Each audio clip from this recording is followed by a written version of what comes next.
All right, so here's a quick video on how to add questions. This is the Word document that I'll be sending. It'll look mostly like this. Don't worry about the LO thing. I'll have other people working on that. But you might see things like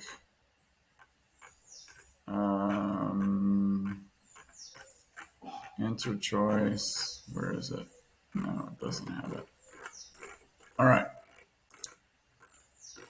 So what you'll do is you'll start off by clicking on all, and then you will come here to the beginning of the question and copy. This is called the question stem. So you'll copy the beginning of the question stem, you'll paste it in here, and then you'll search to see if this question already exists. Because if the question exists, there's no reason to actually put the question in there, right? So I will send you this document. This says question stem, and then there is the question lead-in. And the question lead-in includes everything in the sentence that has a question mark. Okay, I'll show you what that looks like later. But the first thing I want you to do is I want you to search to see if this question is in real already. So this question is already in real, so I'm not going to put this question in there. So now I'm going to go to the second question. And here's the second question. They might not all say question 1, 2, 3, 4 in order, so they might be out of order. So you have to keep your mindset on when the question is input. If a question is put in, maybe you turn it a certain color, the entire question, once you actually input the question in there. That might be the best way to go. All right, so here is the question stem all the way down to here where the sentence includes the question lead-in, right? So this is the question stem, and then this is now the question lead-in.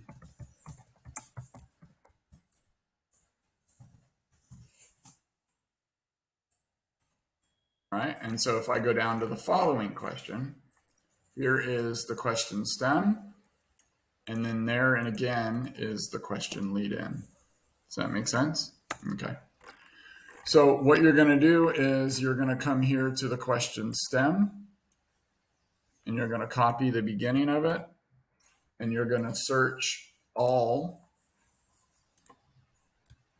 and try to see if that question exists. Yep, the question exists. So I would mark this one a certain color, maybe green or something, because that question is already in real. So then I save it. Let's try this one.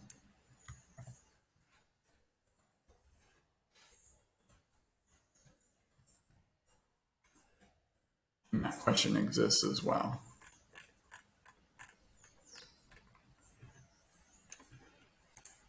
So I'm going to go down a few questions, try to find one that's not in there. So hopefully this one isn't in there. Okay, so I'm going to copy this one, and then I'm going to search for this question. Oh, this one's in there too.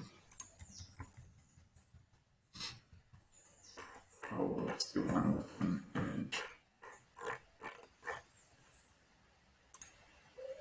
Okay, so I actually moved to a different document, but it's the same process, right? So here is the question stem. Here is the question lead-in. I'm going to take the first part of the question stem. I'm going to copy it directly into here. I'm going to search all for the question. It's not there.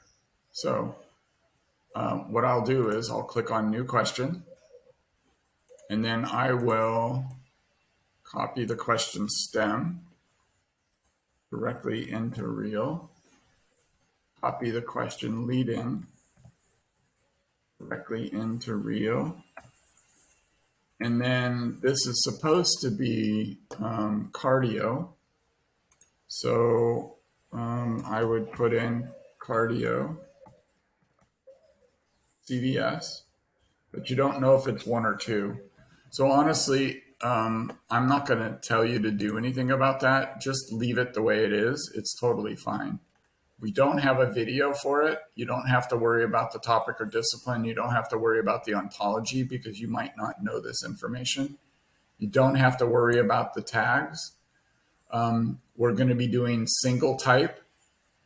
You don't have to worry about the year because you might not know that. And you don't have to worry about the question order because you might not know that. So then the next thing is, where are the answer choices? So this is the first answer choice. This is the explanation for the first answer choice. This is the second answer choice. This is the second explanation. This is the third answer choice. This is the explanation. This is the fourth explanation, fifth, and explanation. So I'm literally just going to copy in the answer choice.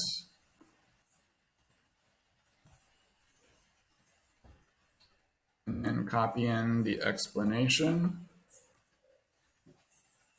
I'm going to say this is not the correct answer. And then I'm going to put in the answer choice like that. So you can then go ahead and copy paste this entire, this is not the correct answer. And then when it is the correct answer, you just take out the not. So then you go to answer choice B.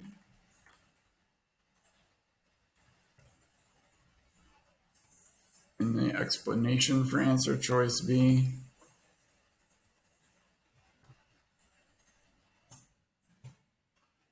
And then you go to answer choice C, which is the correct answer. You can see that here. So answer choice C goes there. And then I can copy the answer choice here. And I can say, this is the correct answer. Okay. And then I can say, oh, and then I have to mark here, correct answer. And then I go here to answer choice B. And then the explanation. And then the last answer choice is here. And then the explanation.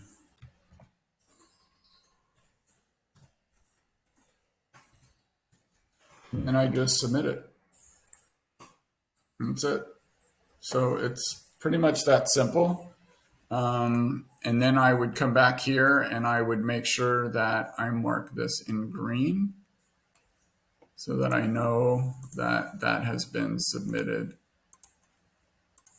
to the QBank. And then I just go to the second one. The second one is, this is all question stem. And that last sentence there is question lead in. So just look for the sentence with the question mark. And then that's answer choice A, that is correct. Answer choice B, so on and so forth.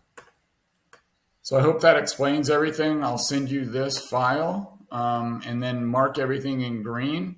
If you have a question, if you find a question that is actually repeated, duplicated, then put it in red. So then if this question appears in the question bank, then I would just highlight the whole question and I would highlight it in red.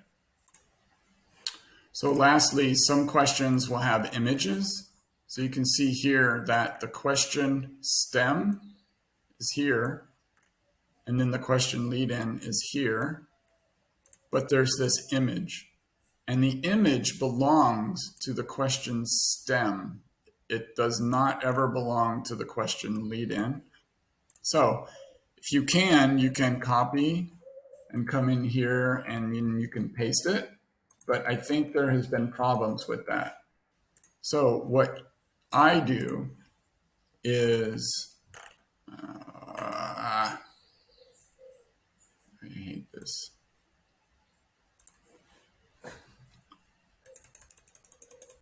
What I will do is I will literally just use the snipping tool,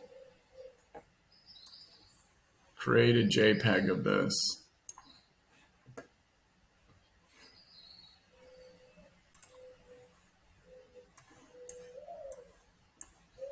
save it to the hard drive or to my desktop and say image 1. And then I will come in here and I will say insert the image. So first off, I would have the question stem. I would paste the question stem in there. Then I would hit the space bar and then I would say insert the image. And then I would go find the image on my desktop. And I would import the image. Oops, it doesn't say upload. So I got to go to upload. And then I would import the image there. And then I usually try to get it to fit on the height around 300-ish or so. But sometimes because this is so wide, you might have to adjust it. But then I would do that. And then I would take a look at it. And then I would, it's fine not being centered. It might be better if it's centered, but on this one, I think it's fine if it's not centered. And then go in and put the lead in and put in everything else. So that's one kind of image. All right, so the last kind of image happens not in the question stem, right? There's the question stem, this is the question lead in, but will happen in the answer explanations. Right? So I do the exact same thing. I just make the form bigger. I literally will copy the form image. And then I will save the image to my desktop as image 2. And then I will come down to the answer choice and I will say this is the correct or this is not the correct answer. And then I would put in the explanation, and then below the explanation I would hit the space bar twice, or not space bar, but the return twice. And then I would just say image, upload, go to my desktop, find image 2, and then add the image. It's under 300, so I'm pretty comfortable with that being okay. And then it just adds it. So that's how I would deal with the images, and that's how I would put the information in. So for instance, it should look like